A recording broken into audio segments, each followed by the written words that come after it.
Alhamdulillah wassalatu wassalamu ala rasulillah ma ba'd. Ketika ana ngajar di kampus, ana sering melihat mahasiswa itu menyisakan soft itu kosong, padahal di depannya dia bisa maju sebenarnya. Ana tanya kepada mereka, ada sebuah ungkapan yang sering disebutkan, limadza ta'akhkhara al-muslimun wa taqaddama ghairuhum. Kenapa umat Islam itu terbelakang gitu loh, dan kenapa yang lainnya ada di depan? Anda sampaikan kepada mereka, antum sebagai penyebabnya. Ketika melihat kesempatan untuk maju ke depan tapi nggak maju, membiarkan soft itu kosong. Dan sepertinya hampir di semua acara kita lihat, yang pertama full soft pertama, apa soft terakhir? Tengah-tengah. Iya, di tengah, nggak di depan, nggak ada. Kalau nggak disuruh maju, nggak maju ya. Padahal sebaik-baiknya soft laki-laki itu mana? Yang depan gitu loh. Kemudian kondisi khutbah Jumat yang juga Anda melihat, ini kalau bicara yang halal itu jelas, yang haram itu jelas. Yang jadi masalah yang nggak jelas ini yang datang terakhir.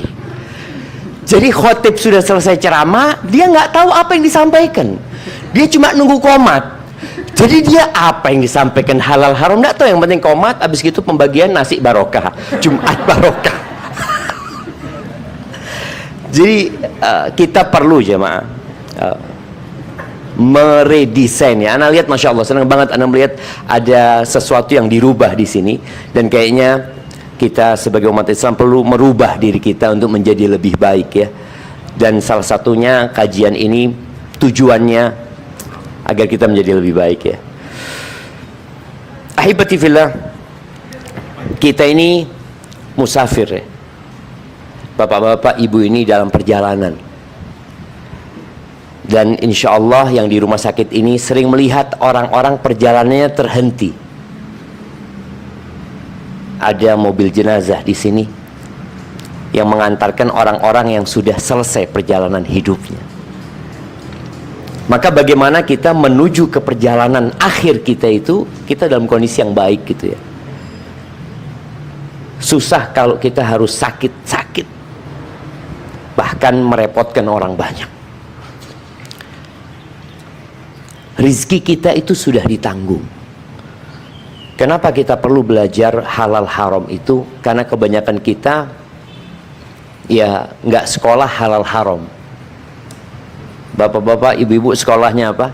Sekolahnya bagaimana mendapatkan uang, bagaimana bekerja mendapatkan hasil.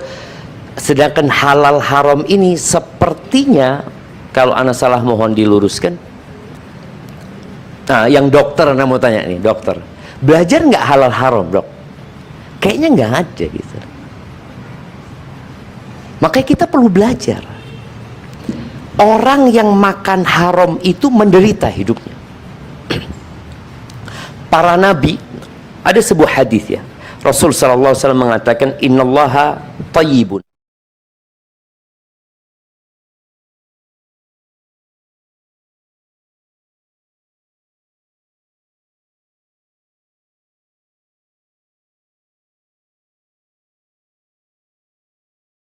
Itu harus baik. Ada orang berangkat umroh dengan hasil korupsi, kira-kira diterima nggak umrohnya? Hajinya diterima nggak? Bangun masjid dia, tapi dari hasil judi. Alhamdulillah Ustaz, ana oleh rezeki Ustaz, menang judi Ustaz, tak bangun masjid ana. Kira-kira dia kan merasa berbuat baik. Artinya alhamdulillah ana walaupun memang banyak dosa nih Ustaz, tapi ana bangun masjid Ustaz, itu masjid dari hasil judi Ustaz, alhamdulillah. Ana sholat tahajud terus minta supaya menang Ustaz. Menang akhirnya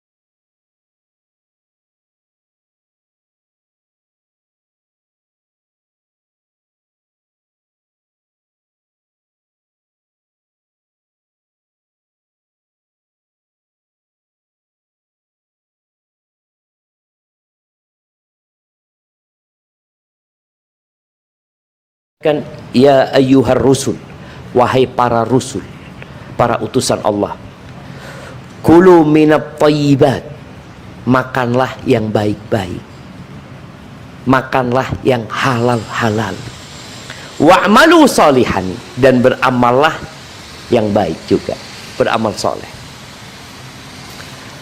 Adapun perintah buat orang beriman di surat Al-Baqarah ayat 172, Allah mengatakan, ya ayyuhalladzina amanu kulu min thayyibati ma razaqnakum, wahai orang-orang beriman, makanlah, kalian makanlah dari yang thayyib, dari yang halal-halal, dari yang kami rizkikan kepada kalian.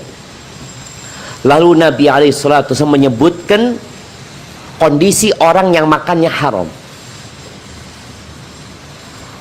Ada seorang yang melakukan perjalanan panjang, kata Nabi SAW, yutilus safar, ash'as aghbar.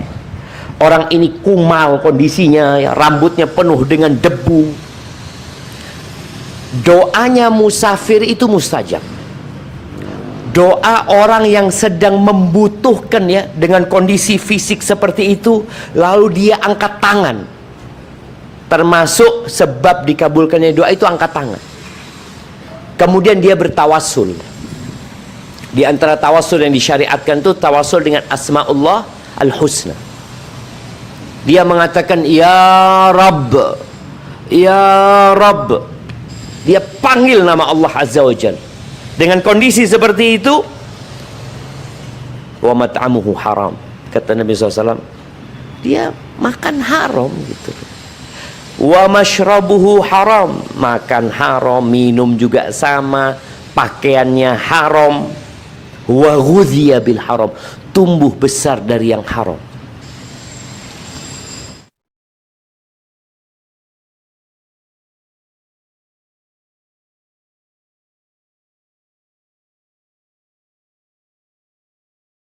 Banyak doa-doa yang kita minta sama Allah, kita ngelihat kawan kita kok sudah dikabulkan doanya, aku kok belum ya?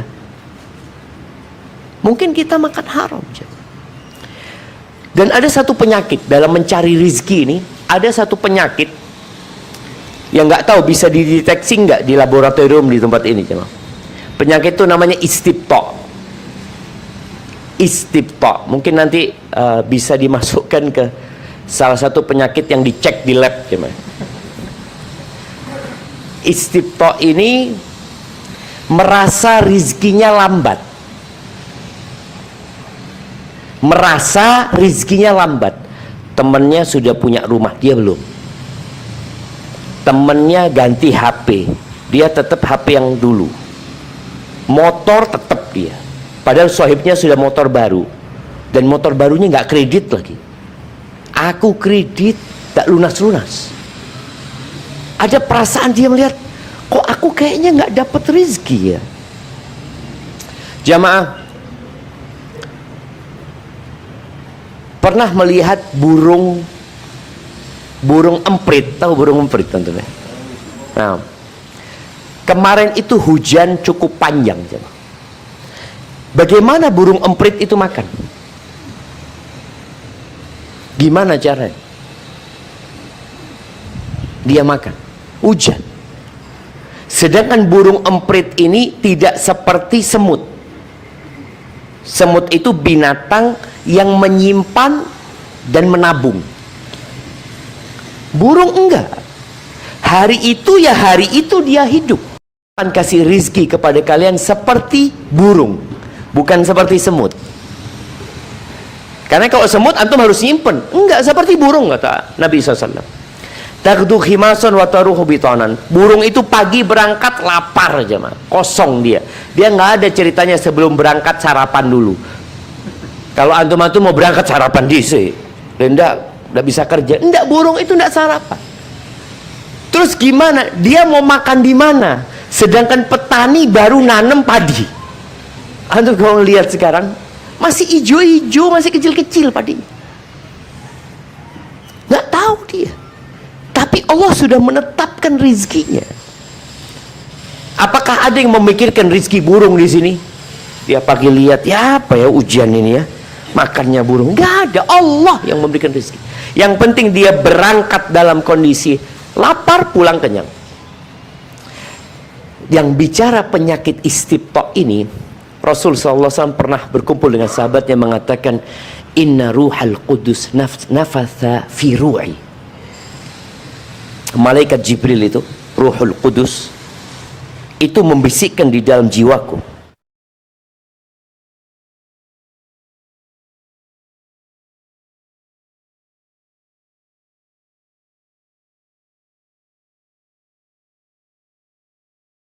Sampai rizki dan ajalnya itu sempurna. Jadi orang itu nggak bakal mati kecuali rizkinya sudah sempurna. Loh Ustaz, ana melihat ada orang punya uang 1 triliun Ustaz, mati Ustaz. Ya bukan rizki dia. Jadi uang 1 triliun itu bukan rizki dia. Kalau rizki dia, kita rasakan ya, bahwa Bapak Ibu-ibu di rumah sakit kadang-kala ada pasien tahu-tahu seger jemaah. Seger, ya Allah sehat ini kata dia. Anak-anaknya ngomong, kepingin apa Bapak? Kata dia, Bapak kepingin sate kata dia. Oh, bismillah, tukono sate. Sate, kasih sate. 2 jam mati. Ternyata dalam catatan rizkinya dia harus makan sate. Nggak bisa dia mati kecuali sate itu masuk ke perut dia. Jadi ketentuan rizki itu nggak bisa diganggu gugat jemaah. Yang tersisa bukan rizki kita, yakin. Maka kita nih orang tua khususnya, jangan antum capek kemudian dihisap tentang halal haramnya pada hari kiamat. Anak kita dapat rizkinya dari kita, lewat kita. Ketika ditanya pada hari kiamat, dari mana kau dapat uang 1 miliar? Satu jawabannya, warisan.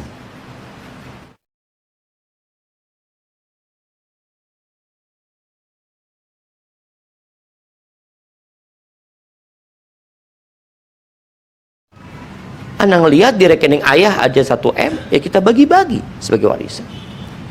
Kemudian Nabi SAW menyebutkan, wala yahmilannakum, jangan sampai istibta'ur rizik, kalian merasa lambat rizkinya, lalu kalian mencarinya dengan cara yang haram. Fa innal ladzi 'indallah la yunalu illa bi ta'atih, yang di sisi Allah itu nggak bisa diraih kecuali dengan ketaatan. Artinya kalau kita mau hidup berbahagia, mau tentram hidupnya, makan haram yakin nggak akan bahagia. Walaupun secara materi dia berlimpah ruah. Jamaah rahimakumullah, ana membaca di antara 2 permasalahan masa kini yang berkaitan dengan halal haram ini. Apa jamaah? Apa?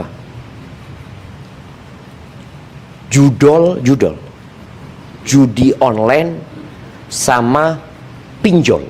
2 ini ternyata dilakukan manusia karena dia merasa, kok tidak cepat sugih aku.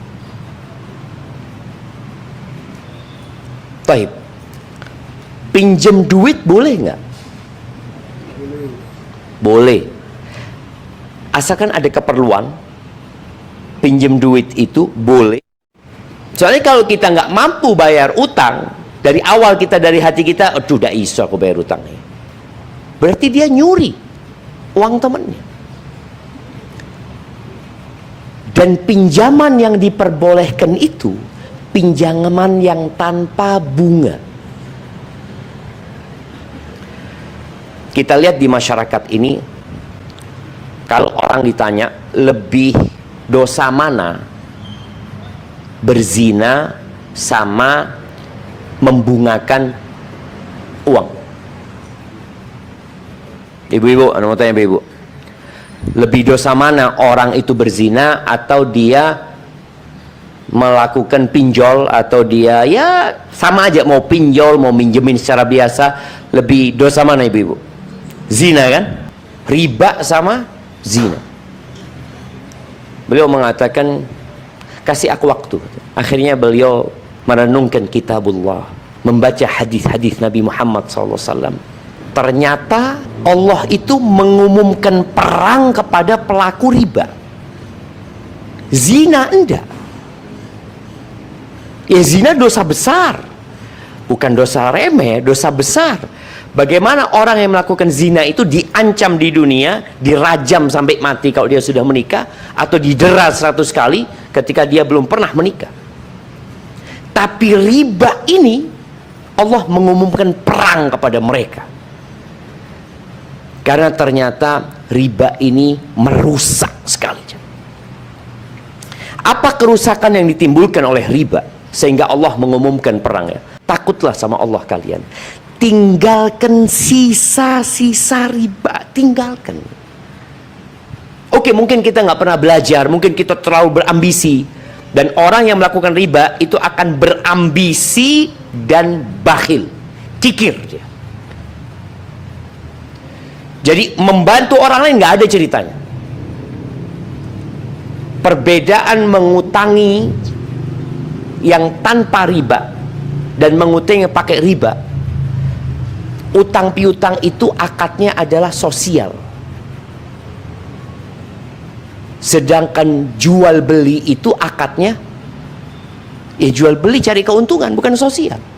Makanya di negeri kita dibedakan, Kementerian Sosial dengan Kementerian Perdagangan beda. Kementerian Perdagangan bagaimana memikirkan ada pemasukan buat negara ini. Sosial memikirkan bagaimana keluar uang untuk rakyatnya. Nggak ada sosial cari keuntungan. Ketika orang pinjam meminjam cari keuntungan, yang seharusnya sosial tadi, nggak ada. Haram bagi dia mencari keuntungan ketika akadnya sosial. Membantu orang lain lalu engkau cari keuntungan dari mereka. Maka tadi, orang yang melakukan riba ini, dia akan jadi orang yang bakhil, ambisius, lupa sama halal haram.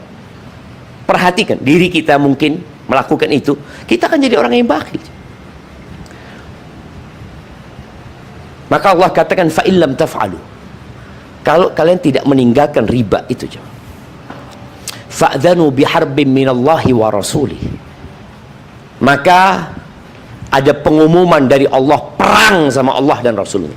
Perang sama Allah dan Rasulnya. Orang yang melakukan riba ini mendolimin orang-orang yang lemah. Maka istilah di kampung kita, orang yang melakukan riba itu apa? Lintah darat. Lintah darat.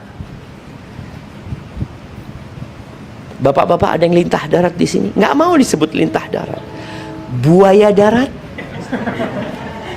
Banyak ibu-ibu buaya darat di sini. Hah?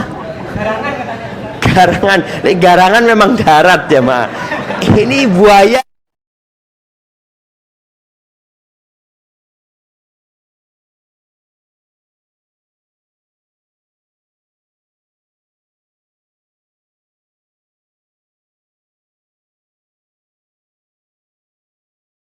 Bukan perang kepada kita, jaminan antum nggak akan pernah bahagia, jaminan. Yang halal itu jelas. Tapi Ustadz, kayaknya ada khilaf di antara para ulama. Ustadz, kita kan paling seneng ya, Mak. Golek Ustadz sing ngomong halal. Mana sih Ustadz sing halal? Iki haram tok Ustadz iki. Coba takon be Ustadz Lioni. Di tahun 1965. 1965. Berapa tahun setelah kita merdeka? Hah? 20 tahun ya. Ada muktamar Islam di Kairo yang dihadiri 150 ulama dari 35 negara Islam.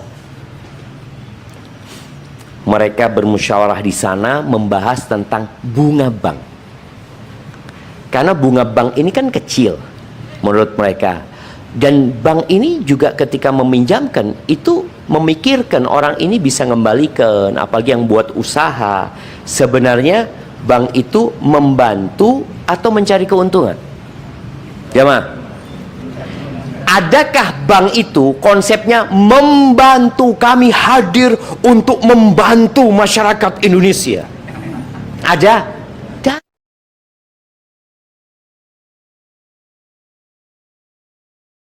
Maka lihat, bank-bank itu tiap akhir tahun menyebutkan keuntungan kita. Memang tidak membantu dia. Dari awal konsepnya mencari keuntungan sebesar-besarnya. Sampai ada satu polisi di Jember, Ustaz, anak ini bingung, Ustaz. Ada satu orang di satu perumahan ini nggak bisa bayar, Ustaz. Dia utangnya 30 juta. Harus bayar 150 juta. Kan katanya memang ribanya kecil, bunganya kecil.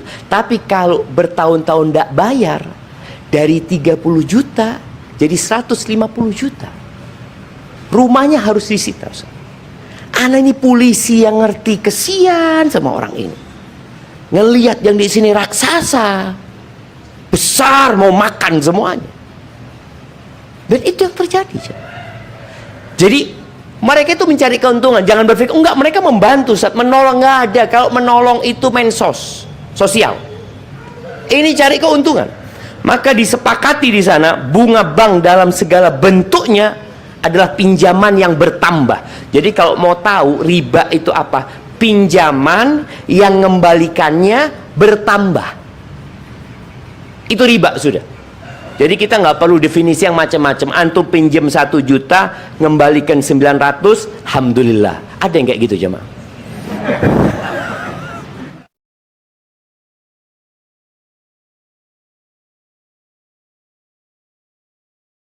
Baik. Tapi pinjam 1 juta, ngembalikan 1 juta, tetap 1 juta, Ustaz. Cuma ana minta traktir sama dia, Ustaz.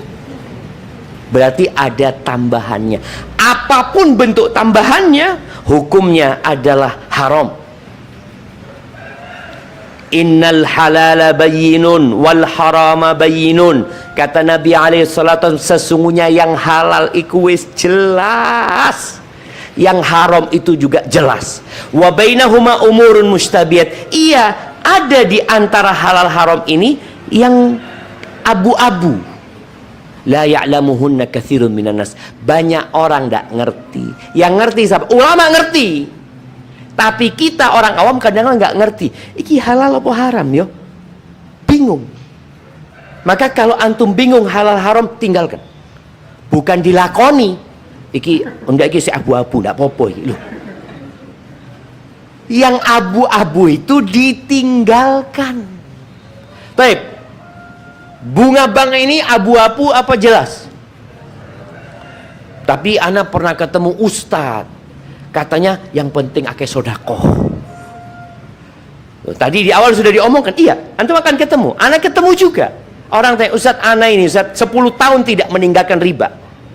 Karena ana dapat fatwa dari seorang ustadz yang kata, udah yang penting antum banyak sodako. Loh, gimana sodako dari sesuatu yang Allah murka? Nggak diterima sama Allah Azza wa Jalla. Bisa antum berwuduk dengan air kencing? Nggak bisa. Kita kan mau bersih-bersih, ya bersihkanlah dengan sodako. Enggak. Kemudian disebutkan, tidak ada perbedaan antara pinjaman konsumtif atau produktif. Ini tahun 65. Ulama-ulama sepakat. Karena memang ketika muncul bank-bank ini, pinjaman, ya, mereka pinjaman, memberikan pinjaman, kita yang nabung juga dapat bunga dari mereka. Banyak ulama yang akhirnya bingung. Maka diadakan muktamar tadi, sama. Mereka mengatakan itu haram, baik persentasenya banyak maupun sedikit. Dan akad pemberian pinjaman yang disertakan dengan bunga juga diharamkan. Itu tahun 65. Tahun 85 kembali diadakan muktamar. Karena ternyata masih rame di negara-negara ini yang membicarakan iki halal, ini haram. Kembali mereka memutuskan sama tetap jamaah.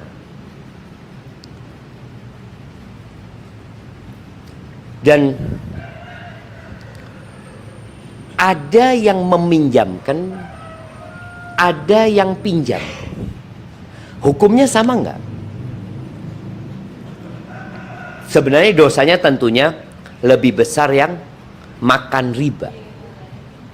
Tapi yang memberi makan riba itu sama dilaknat. La'ana Rasulullah SAW. Rasulullah SAW melaknat akil riba, yang makan riba.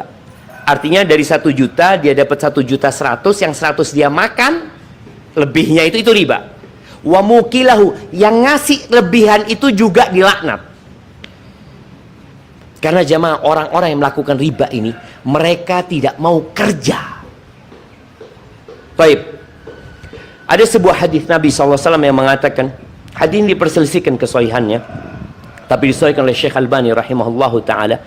Beliau mengatakan, Rasulullah SAW bersabda, dirhamun riba, ya'kuluhur rajul wa huwa ya'lamu. 1 dirham riba yang dimakan oleh seseorang dan dia tahu ini dari hasil riba, dia makan. Asyaddu min 36 zanya, itu lebih parah daripada 36 kali berzina aja. Makan riba itu aja. Tadi orang yang melakukan riba ini, mereka itu nggak mau ambil resiko rugi. Tapi lebih dosa mana, judi sama riba? Riba. Judi masih resiko kalah. Kalau riba ada resiko kalah? Nggak ada. Makanya bagaimana jahatnya pinjol itu. Ketika antum tidak bisa membayar atau tidak membayar, oh selesai antum.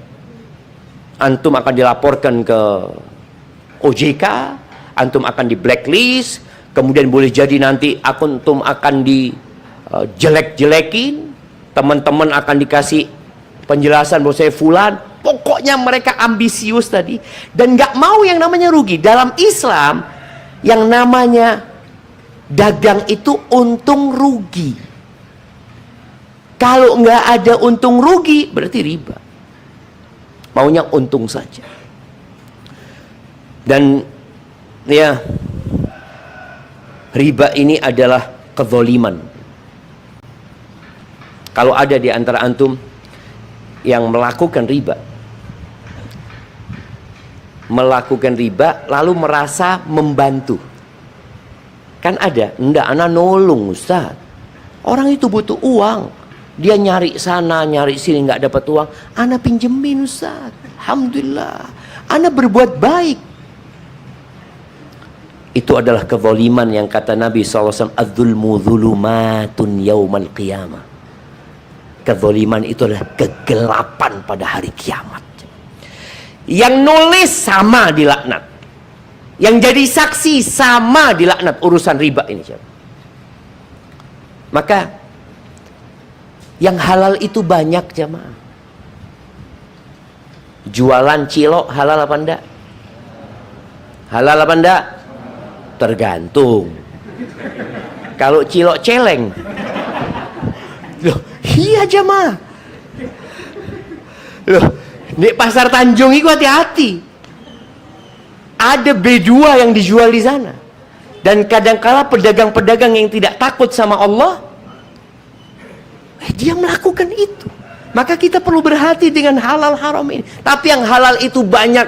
Kalau bapak-bapak dikasih duit 1.000, iki berangkat ke pasar Tanjung, golei sing haram, suruh cari yang haram. Dia akan naik dari bawah ke atas, muter-muter, mana yang haram ya, susah yang haram itu jemaah. Tapi coba 100.000 berangkat ke pasar Tanjung, cari yang halal, sak menit oleh yang halal ini, langsung pulang dia. Karena semuanya itu halal, kecuali yang dilarang dalam agama. Dan larangan Allah itu sedikit jemaah. Tapi yang sedikit ini menggiurkan jemaah. Kayak main judi. Judi online ini beda dengan judi yang hukumnya sama. Tapi perbedaannya apa? Kenapa orang yang dulunya nggak main judi sekarang main judi? Dulunya nggak pernah dia main judi. Dulu judi itu judi sabung ayam umpamanya, judi kartu. Dia harus berangkat ke satu tempat yang masyarakat akan melihat dia. Mau kemana fulan ini? Malu kita sama masyarakat. Tapi kalau judi online, lagi nunggu pasien judi, tidak ada yang tahu. Tidak ada yang tahu. Dan pinternya judi online ini, mereka sudah punya sistem. Nih orang harus candu, maka dia akan dimenangkan di awal. Antum pelajari. Menang. Loh, menang anak, Masya Allah. Padahal baru belajar anak. wis menang. Ya opo lek wis pinter gitu kan. Ini baru belajar aja sudah menang, dia akan main lagi. Korbannya siapa? Istri akan jadi korban, anak-anak akan jadi korban. Kenapa? Allah murka. Kalaupun antum menang, orang ini kalau menang judi bangga aja, Mang. Kalah 100 kali, menang sekali, yang dia ceritakan apa? Menang aku, Mas, alhamdulillah. Kalah nih. Maka ahibati fillah, untuk menghindari semua itu kita harus menyerahkan kepada Allah Azza wa Jalla. Ayolah, Allah itu maha baik sama kita. Antum jangan takut urusan rezeki antum. Yang menyebabkan kita itu kena penyakit istibtok tadi, perasaan kok kita lambat rezekinya kita, kok susah hidupnya ana, gara-gara kita itu melihat ke yang di atas kita. Penyakitnya itu. Sehingga kita berambisi. Handphone ini, oh ibu-ibu nih ya, ibu-ibu. Dulu kepingin beli tas itu kapan? Kalau jalan-jalan ke pasar. Ke pasar ya, mungkin sebulan sekali. Oh kepingin ini. Sekarang bendino. Karena pasarnya ada di, lu Masya Allah api iki. Lu iki api meneng. Terus api, dan sing elek jamaah. Makanya sebagian suami ngelihat, subhanallah, ngelihat kiriman itu, loh kok banyak? Iya, free ongkir mas. Urusan itu tuh free ongkir. Iki duit ente, habis duit. Kemudian dia akan berpikir gimana menghadirkan uang itu lagi. Makanya kebutuhan dengan keinginan itu tidak sebanding jemaah. Keinginan manusia itu sampai mati sebenarnya masih ada keinginan yang belum tercapai. Tapi kalau kebutuhan sampai mati selesai. Ibu-ibu butuh tas berapa? Berapa? 2. Sesuai warna. Nah, kelambi ini hijau, tasnya hijau, sepatu ini hijau, sepeda ini dicat hijau, kayak lumut. Iya, nanti biru-biru. Jadi kayak bunglon ya, Mak. Menyesuaikan gitu kan. Enggak lah, jadilah diri kita sendiri, ya. Maka caranya adalah melihat kepada yang di bawah, tidak melihat kepada yang di atas. Berangkatlah ke tempat-tempat bencana. Jangan kumpul orang kaya. Kumpullah sama orang-orang miskin. Insya Allah tadi judol akan ditinggalkan, ya, pinjol akan ditinggalkan. Kumpullah sama orang-orang yang rumahnya jadi gede, ya. Datang ke sana. Terus terang, aneh itu kalau habis kumpul sama orang-orang miskin, ya Allah paling sugih aku. Tapi kalau kumpul sama orang kaya, ngelihat durung ono apa-apa nih. Itu penyakit. Maka Nabi SAW mengatakan, unduru, lihat kepada yang di bawah kalian, jangan lihat kepada yang di atas kalian. Dan jamaah, jangan ditunda. Tobat itu jangan ditunda. Yang terjebak di judol langsung dihapus aplikasinya. Hapus sekarang juga, wis. Hah? Kenapa? Diinstal ulang nanti. Dihapus. Yang judol, kemudian yang pinjol juga. Pinjol itu subhanallah jamaah, mudah sekali. Ana itu dulu melihat biasanya di pohon-pohon ya, ada tulisan, Anda punya kebutuhan, gadaikan BPKB, dana cair langsung, Masya Allah, tanpa syarat, tanpa apa. Orang kan ngelihat itu, Masya Allah. Sekarang di handphonenya jamaah. Maka tolong dihapuskan supaya Allah tidak murka sama kita. Dan yang melakukan itu kan pelaku apa ya, konsumen. Ada yang produsen. Ada orang-orang kadang-kala bikin koperasi jemaah. Koperasi boleh nggak? Koperasi pinjam meminjam boleh nggak? Boleh kalau di bawah Kementerian Sosial. Paham? Nggak ada kan? Nggak ada. Karena cari keuntungan. Kalau kita daftarnya kita mau buka koperasi ke Mensos gitu kan, loh, nggak ada. Kalau buka ke kita rugi kamu, karena akan bagi-bagi buat orang. Iya, tujuannya adalah membantu orang. Kalau koperasi sebagai badan usaha, badan kan koperasi itu badan usaha, mencari keuntungan, silahkan. Jadi badan usaha kerja. Kita taruh uang di sana, putaran duit ini untuk kerja. Bukan untuk menyedot darahnya manusia. Bukan. Putaran buat kerja. Oh iya, kita punya uang, kita buka warung. Hasil warung ya seperti itu. Atau bagi hasil sama orang. Ada orang kalau kita mau titip kue ke sana, silahkan. Tapi kalau sudah badan usaha yang uang itu dipinjamkan, loh Ustaz, kalau usaha Ustaz bisa rugi Ustaz. Kalau dipinjamkan pasti untung Ustaz. Ah, itulah yang dilaknat sama Allah. Yang pasti untung itu dilaknat sama Allah Azza wa Jalla. Hadza wallahu a'lam bishawab. Masih ada waktu untuk tanya jawab. Anda persilahkan karena masalah ini masalah yang sebagian kita mengatakan masa ada fatwa lain nih Ustaz. Nah, silakan. Ya. Ada pertanyaan tertulis dulu. Bismillah. Ada pertanyaan Ustaz dari jamaah Ahwat nggih. Assalamualaikum warahmatullahi wabarakatuh. Semoga Allah berkahi Ustaz Syafiq dan tim. Ada dua pertanyaan Ustaz. Yang pertama, saya pernah mendengar hati manusia itu Allah yang menggerakkan. Bagaimana jika ada yang melakukan maksiat? Apakah Allah yang mengatur itu semua? Bagaimana jika manusia yang melakukan perbuatan buruk merasa karena itu takdir Allah? Semuanya itu sudah ditakdirkan sama Allah. Takdir itu ada 4 tahapan. Kalau kita ingin memahami lebih mudah, Rasul SAW menjelaskan bahwasanya takdir itu dimulai dari ilmunya Allah. Allah itu mengetahui apa yang akan dilakukan sama kita sebelum kita ada. Nanti akan lahir pada tanggal 15 Desember 1977 seorang anak namanya Syafiq. Allah sudah tahu sebelum penciptaan langit dan bumi. Kemudian anak ini akan dilahirkan di rumah sakit mana, dokter yang menangani siapa, Allah tahu. Kemudian anak ini akan sekolah di mana, akan tumbuh besar seperti apa, Allah tahu. Sampai mati, sampai masuk surga atau neraka, Allah sudah tahu. Itu ilmunya Allah Azza wa Jalla. Karena Allah memang Allamul Ghuyub. Kemudian ilmu Allah ini ditulis. Itu yang namanya Lauhul Mahfuz. Allah menciptakan pena. Yang pertama Allah ciptakan itu pena. Allah mengatakan kepada pena ini uktub, tulis. Pena itu bertanya kepada Allah, wa ma aktub, apa yang aku tulis? Ya uktub ma huwa kainun ila yaumil qiyamah, tulislah semua yang akan terjadi sampai hari kiamat. Maka ditulislah. Baik. Yang ketiga, kehendak Allah. Allah menghendaki kan sudah ditulis tadi. Kemudian dalam kehidupan nyata Allah menghendakinya untuk terjadi. Maka itu akan terjadi.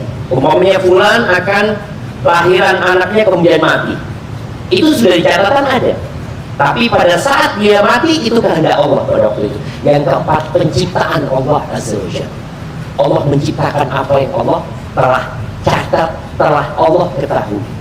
Kembali kepada pertanyaan, bagaimana bicara hati? Ya, hati manusia di tangan Allah Azza wa Jalla. Kita disuruh berdoa. Tidak ada yang bisa menolak takdir kecuali doa dan albir, amal kebajikan. Maka Nabi SAW mengatakan, berbanyak doa ya muqallibal qulub, tsabbit qalbi ala dinik. Wahai yang membolak-balikkan hati, tetapkan hatiku di atas agama. Tetapkan hatiku di atas agama. Berdoa. Bagaimana kalau kita ternyata berbuat dosa? Orang ketika berbuat dosa yang harus dia lakukan itu bukan mengatakan, oh ini sudah takdir. Betul, itu sudah takdir. Tapi tugasmu apa? Bertobat. Nabi Adam alaihissalam ketika makan dari buah di surga itu, dan kemudian beliau diturunkan ke muka bumi, apa kata Nabi Adam? Nabi Adam mengatakan, Rabbana zalamna anfusana. Ya Allah, kami menzalimi diri kami sendiri, ya Allah. Jadi bicara takdir ini sesuatu yang kita tidak ketahui. Kalau terjadi takdir baik, bersyukurlah kepada Allah. Kalau terjadi takdir buruk, bersabarlah. Kalau takdirnya kita berbuat dosa, beristighfar dan bertobat. Karena takdir itu baru diketahui setelah terjadi. Ada orang datang kepada Umar bin Khattab radhiyallahu anhu, mau dipotong tangan karena dia mencuri. Dia mengatakan, ya Amirul Mukminin, aku ini mencuri sudah ditakdirkan sama Allah Azza wa Jalla. Kata Umar, betul. Betul. Dan aku memotong tanganmu juga ditakdirkan sama Allah Azza wa Jalla. Iya. Jadi nggak ada yang keluar dari takdir Allah Azza wa Jalla. Tugas kita tadi dapat nikmat bersyukur, dapat musibah bersabar, berbuat dosa, beristighfar. Dan beriman dengan takdir itu membuat kita jadi tenang. Wis ya opo, kalau sudah terjadi apa ya sudah terjadi itu, semoga Allah ngampuni ana ya. Hadza wallahu a'lam bissawab. Nah. Untuk pertanyaan kedua, Ustaz. Apa maksud keutamaan membaca surat Al-Kahfi tentang disinari cahaya antara dua Jumat? Cahaya bagaimana yang dimaksud? Jazakallah. Nah, bicara fadilah membaca surat Al-Kahfi ya, Allah akan berikan cahaya. Cahaya itu adalah hidayah dari Allah Subhanahu wa taala. Cahaya itu adalah penjagaan dari Allah Subhanahu wa taala. Dan boleh jadi cahaya itu nanti pada hari kiamat ketika di padang mahsyar. Di padang mahsyar itu Allah membagikan cahaya. Sebelum orang menuju ke neraka jahanam, menuju ke sirat, itu Allah membagikan cahaya kepada manusia sesuai dengan amal perbuatannya. Boleh jadi cahaya itu nanti ada di hari kiamat itu. Jadi cahayanya dia menuju ke surga, yang akan melewatin sirat itu terang benderang. Karena ada orang, kata Nabi SAW, yang cahayanya seperti gunung di depannya. Ada cahayanya seperti pohon kurma di kanannya. Ada cahayanya yang paling sedikit itu di jempol kakinya yang kedap-kedip. Nah, membaca surat Al-Kahfi termasuk yang fadilahnya semoga mendapatkan cahaya kelak ketika di padang mahsyar, dan di dunia cahaya yang diberikan adalah petunjuk dari Allah Subhanahu wa taala dan penjagaan darinya. Hadza wallahu a'lam bissawab. Naam. Fadhal. Assalamualaikum. Ya, Assalamualaikum warahmatullahi wabarakatuh. Waalaikumsalam. Terima kasih Ustadz. Jadi pembahasan tentang riba ini memang banyak, kita ini terus terang saya sendiri Ustadz masih ragu, ini riba tidak, ini riba tidak. Salah satu yang mungkin tanpa kita sadari ini hukumnya bagaimana Ustadz ya, kalau misalkan kayak kita bekerja di rumah sakit seperti ini, kita mendapatkan rezeki di akhir bulan atau di awal bulan, otomatis rezeki itu kan selalu dikirim melalui rekening bank. Dan sedangkan kita tahu bahwa di bank ini ada dapatkan bunga. Nah, ini hukumnya bagaimana Ustadz? Kalau misalkan kita menghindari menyimpan uang di bank atau misalkan rezeki di bank, otomatis wah nanti rumah kita ini kan uangnya terkumpul di rumah. Ini cukup resiko juga Ustadz. Itu yang pertama. Yang kedua, ini kebetulan sering sekali saya alami bahwa ada suatu kegiatan baksos. Ternyata baksos ini yang mengusung adalah kebanyakan non muslim. Kemudian saya pernah kenal seseorang yang salah satunya itu donatur. Beliau menawarkan kepada saya, dok nanti kalau ke kota ini silahkan ke penginapan saya di sini. Tunjukkan. Saya browsing, ternyata penginapan itu juga menjual alkohol. Otomatis kan itu uangnya juga yang dia dapatkan dari jual alkohol juga. Nah, saya untuk bekerja di baksos itu hukumnya bagaimana Ustadz? Apakah rezeki saya ini juga termasuk haram atau bagaimana Ustadz? Terima kasih Ustadz. Assalamualaikum warahmatullahi wabarakatuh. Waalaikumsalam warahmatullahi wabarakatuh. Subhanallah jamaah. Kita itu kadang-kadang nggak pernah tanya tentang agama kita. Menurut kita kabeh halal, yang penting ndak jepik duit wong. Padahal enggak. Ada pembahasan-pembahasan yang berkaitan dengan halal haram ini detail sekali. Berkaitan dengan bank. Ketika kita tidak bisa menghindari, maka tidak bisa menghindari ya. Karena memang sekarang semuanya sampai bayar parkir kadang-kala ya harus ya seperti itu. Ketika tidak bisa menghindari, taruhlah uang di tempat yang tidak ada ribanya. Karena bank-bank sekarang sudah menawarkan sistem wadiah. Dan alhamdulillah jemaah, munculnya bank syariah ini karena umat Islam belajar. Bank syariah itu baru muncul tahun 89-90. Sejak kemerdekaan sampai tahun itu tidak ada. Kemudian sejak kemerdekaan sampai tahun 89-90 jarang sekali emak-emak yang pakai kerudung. Emak-emak pakai kerudung ini mulai tahun 90-an. Terus istri-istri ustadz, kiai pada masa itu yang nggak ada, cuma pakai kebaya aja, pakai kerudung yang ditaruh di atasnya aja, kayak gitu. Sampai kemudian orang Islam belajar lagi, faham bahwasanya ternyata ada perintah Allah yang harus dikerjakan di sana. Nah, kembali kepada bank-bank ini, kita berusaha untuk naruh di bank yang wadiah sistemnya. Kalau nggak bisa Ustaz, kita terikat kontrak, memang aturannya bisa nggak umpamanya kita di bank konvensional, tapi kita minta wadiah, titip aja, jadi nggak dapat bunga. Kalau nggak bisa, usahakan kita naruh di sana uang itu yang seperlunya saja.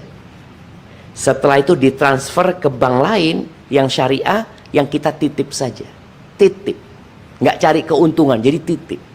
Karena kalau kita meletakkan uang di bank riba, kita taruh uang 1 M di sana, langsung bank itu akan memberikan fasilitas kepada kita. Kenapa? Karena antum kasih modal buat bank. Bank itu suka kalau ada orang-orang yang deposit, yang apa ya, karena dia punya modal untuk meminjamkan uang ini kepada orang-orang tadi. Untuk jadi lintah darat itu yang memodali siapa? Kita sendiri. Kita taruh uang di sana, kemudian dia lakukan hal yang tidak diperbolehkan oleh Allah SWT. Jadi intinya tadi, ketika kita bisa memindah uang itu ke bank lain yang tidak ada ribanya, kita cuma titip, itu mungkin yang kita lakukan. Yang kedua, kita bisa taruh di rumah juga dalam bentuk emas ya. Oleh jamaah, kalau kita lihat uang kertas ini semakin hari semakin turun, semakin turun. Maka kalau nyimpen, jangan nyimpen uang ya. Emas sekarang negara kita juga sudah memfasilitasi untuk hal itu. Emas nyata ya, emas nyata. Hah? Ada emas cuma tulisan? Enggak, emas ini ada barangnya. Iya. Baik, itu yang pertama dok ya. Kemudian yang kedua berkaitan dengan kita bermuamalah dengan orang non muslim ya, yang mungkin penghasilannya nyampur, nggak apa-apa. Karena Rasul SAW dikasih hadiah sama orang Yahudi, kambing bakar atau apa, beliau terima dan beliau makan. Walaupun orang Yahudi jelas hasil mereka itu campur riba apa semuanya. Jadi selama kita tahu yang dia berikan kepada kita itu halal, maka nggak apa-apa untuk kita makan. Kecuali yang barang itu barang curian. Dokter diundang makan, kasih kambing. Kambing itu apa? Tonggoy, alhamdulillah. Kambing tonggo. Itu haram gitu. Walaupun pakai bismillah nyembelihnya, itu haram.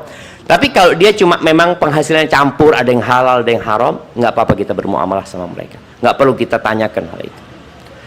Baik, barakallahu fikum. Mama, ada pertanyaan? Monggo untuk perempuan ada yang bertanya bukan? Atau pernyataan lagi dari jamaah? Kayaknya mama ada itu.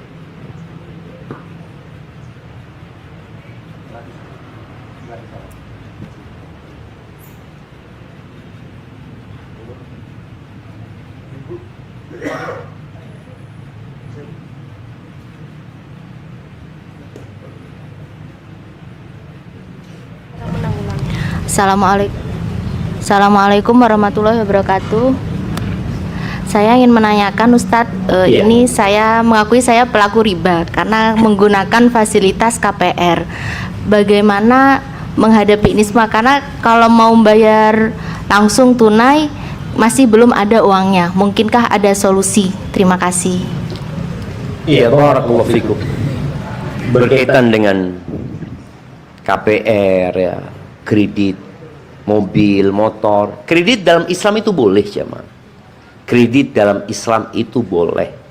Tapi tidak boleh ada denda. Ya sudah. Kita umpamanya beli rumah ini 15 tahun bayarnya. Akadnya itu flat gitu, sudah. Sampai kapanpun ana bayar ya umpamanya harganya 150 juta. 150 juta dibagi 15 tahun itu aku bayar. Telat ya nggak ada didenda wala apa. Karena utang piutang itu di situ akadnya apa? Sosial sebenarnya. Engkau sudah dapat keuntungan ketika jual beli awal itu, sudah dapat keuntungan dia. Jangan lagi cari keuntungan dari utangnya. Jadi dia bayar tundanya tadi ya. Sebagian orang mengatakan, Ustaz, kalau nggak kredit Ustaz nggak bisa punya motor Ustaz, nggak bisa punya mobil Ustaz, nggak bisa punya rumah Ustaz. Kata siapa? Mbah-mbah kita dulu. Rumahnya luas-luas, kita wis cili kredit mana? Loh, mbah-mbah kita itu luas-luas ya mah rumahnya. Belakang ngubu sapi, ngubumbe. Kita ini minimalis. Rumahnya apa? RSS SS banyak S-nya. Rumah sangat sempit sekali sampai susah selonjoran. Sampai sumuk tambah sumuk. Maka tolong kita sadar Allah Maha memberi rezeki. Cuma jangan terburu-buru tadi. Jangan merasa lambat. Aku nggak lama Ustaz nggak punya rumah Ustaz. Nggak wajib punya rumah. Tapi kalau kemudian harus kredit, cari kredit yang tidak ada dendanya. Mamanya sudah akad jual beli seperti itu. Memang sulit kredit yang seperti ini jamaah. Karena orang akan mencari keuntungan dari jual belinya plus dari pinjam meminjamnya. KPR ini yang menjual itu pemilik barang kepada kita atau pihak ketiga? Pihak ketiga kan. Pihak ketiga itu punya rumah enggak? Punya duit. Dia mau minjamkan uang kepada kita sebenarnya. Dia cari keuntungan dari pinjam meminjam itu, bukan dari jual beli rumah, bukan dari jual beli motor. Makanya rata-rata orang kalau jual beli motor itu ada pihak ketiganya. Dalam Islam ya sudah akad jual beli ana sama pemilik barang. Akadnya berdua kita. Tidak ada denda tadi. Baik, bagaimana solusinya kalau sudah terjebak di sana? Yang pertama bertobat kepada Allah Azza wa Jalla. Bertobat kepada Allah, kemudian bertekad untuk menyelesaikannya. Bagaimana cara menyelesaikannya? Ya kita minta bantuan Allah Subhanahu wa taala. Artinya jangan merasa aman, karena ada orang mengatakan, "Ya wis, tidak apa-apa." Enggak, kita perlu bertobat. Karena kita melakukan akad riba, kita ngasih makan riba sama orang itu. Ketika kita punya rezeki, kita bisa tutup, kita tutup. Tapi selama nggak bisa, ya bertobat kepada Allah dan utangnya dilunasin. Semoga Allah memudahkan ya. Kalau bisa dia jual oper kredit, mungkin itu menjadi solusi. Tapi kalau nggak bisa, bertakwalah kepada Allah sesuai dengan kemampuan kalian ya. Hadza wallahu a'lam bissawab. Baik. Sepertinya sampai jam berapa kita? Wah, sampai Jumatan kuat jemaah.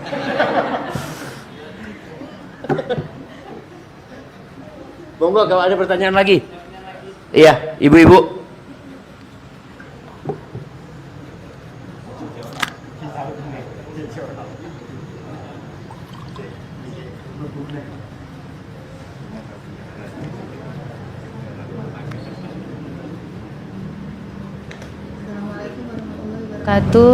Waalaikumsalam warahmatullahi wabarakatuh. Ustadz, saya ada dua pertanyaan. Nah. Yang pertama mengenai koperasi tadi, Ustadz. Iya. Setiap perusahaan atau kantor biasanya kan mendirikan koperasi untuk karyawan. Iya. Misalkan untuk membeli barang, jadi dipotong gaji setiap bulan gitu, Ustadz. Misalkan kita beli beras, sekarang nanti dipotong gaji waktu akhir bulan. Itu kalau seperti itu apa diperbolehkan? Atau kadang ada yang campur, Ustadz. Jadi selain kita belanja, ada juga yang meminjamkan uang dengan ada penambahannya. Kalau campuran seperti itu apa diperbolehkan? Itu yang pertama. Terus yang kedua mengenai arisan. Biasanya ibu-ibu kan suka sama arisan. Yang kira-kira ada arisan yang diperbolehkan itu seperti apa, dan yang termasuk haram itu juga seperti apa? Terima kasih. Wassalamualaikum warahmatullahi wabarakatuh. Waalaikumsalam warahmatullahi wabarakatuh. Iya, kalau kita bicara koperasi, kita ke sana membeli barang. Koperasi ini jualan beras, kita beli beras di sana, tapi bayarnya potong gaji. Akadnya kan jual beli, nggak ada masalah. Yang penting jangan kalau mau telat nanti didenda. Mamanya harganya berapa berasnya? Berasnya harganya 100.000 ya, ya potong gaji. Ternyata gajinya habis, kena yang lain-lainnya. Kemudian akhirnya dia mau bayar. Ana afwan, waktu itu gaji habis, ana mau bayar nih. Ya kok bayar karena sudah telat 2 bulan, bayarnya 110. Wah, itu pokoknya yang ada tambahan-tambahan ini yang bermasalah. Berkaitan dengan yang tadi, bagaimana kalau kita ikut di koperasi yang seperti ini, kita naruh uang di sana, di tempat itu. Kalau nggak wajib, jangan naruh uang di sana. Kalau wajib, karena memang nggak bisa terlepas dari tempat itu, mamanya ambil modal kita saja. Jangan pernah ngambil keuntungan.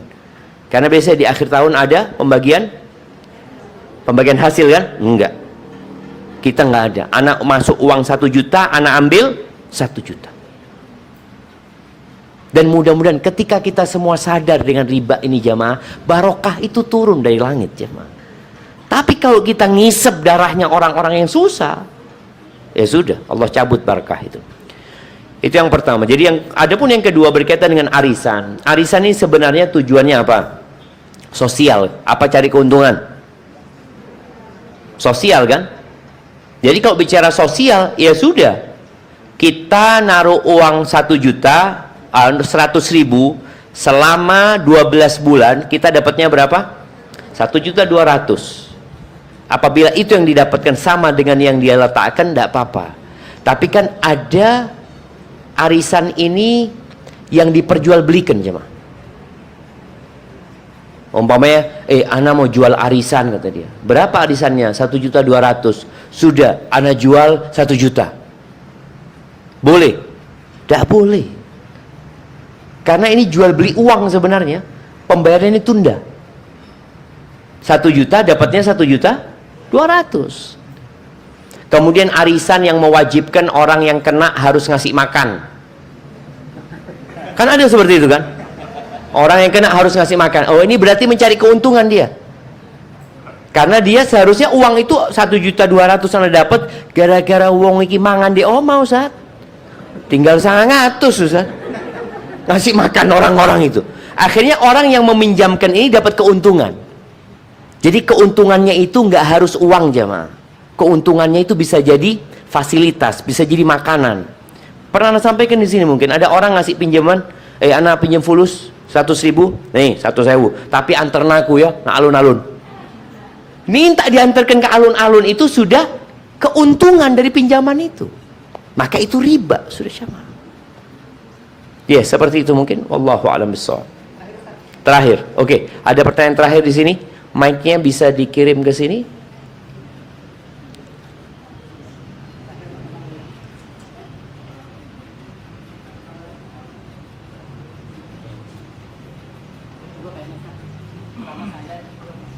Bukan terakhir, 2 berarti. Iya. Jadi tadi kan Ustadz menyampaikan bahwa hukuman zina yang sudah bersuami atau beristri adalah dirajam. Kalau dirajam sampai mati. Sampai mati. Untuk yang belum nikah adalah diasingkan. Atau didera 100 kali dan diasingkan.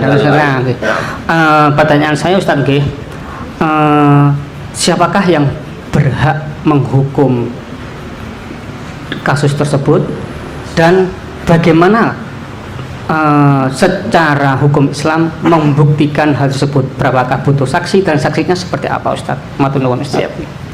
Iya, berkaitan dengan hukum-hukum pidana seperti potong tangan, ya. Kemudian kisos, kemudian yang zina dirajam. Itu yang menegakkan adalah pemerintah. Jadi bukan perorangan, bukan lembaga, tapi pemerintah. Ketika pemerintah tidak menegakkan itu, yang mereka akan dihisab kelak oleh Allah Azza wa Jalla pada hari kiamat ya. Tapi